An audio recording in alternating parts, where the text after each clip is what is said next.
చాలా top hit, Chiranjeevi గారిని ఎక్కడో కూర్చోబెట్టి, అలాంటి ఎమోషన్ ఈ కోర్టులో ఉంటుందా?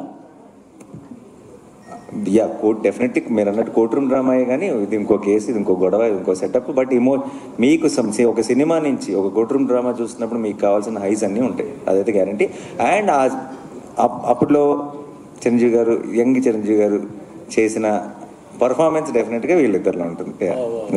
దర్శి, హాయ్ దర్శి, చెప్పండి. రియల్ లైఫ్లో కోర్టు లాయర్గా మీరు కోర్టు వేసుకున్నారు. మీ రియల్ లైఫ్లో మీ best friend Hydraa commissioner lawyer Challuvathi Jayakrishna ఉన్నారు.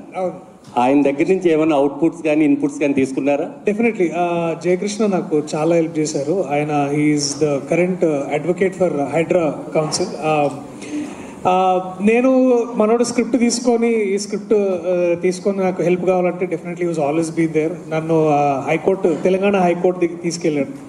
అలాగే ఇంకొక అడ్వకేట్ రవీందర్ అన్న అని వారిని కల్పించి చాలా విషయాలు చెప్పారు.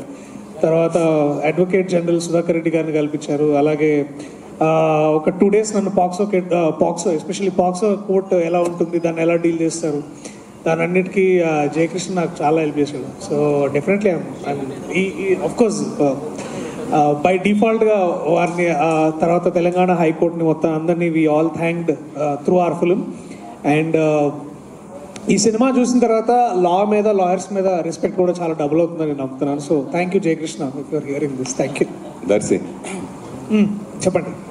కోర్టులో వాదించడం తెలుసు, కోర్టు తీసి కొట్టడం కూడా తెలుసు, అట్లా క్యారెక్టర్స్ హీరో ఉంటాయి కదా. ఈ సినిమాలో మీరు ఓన్లీ లాయర్ గానే ఉంటుందా, ఇంకే రకంగా ఉంటుంది? ఓన్లీ లాయర్ గానే ఉంటుందండి. బుద్ధి బలంతోనే కొడతానండి.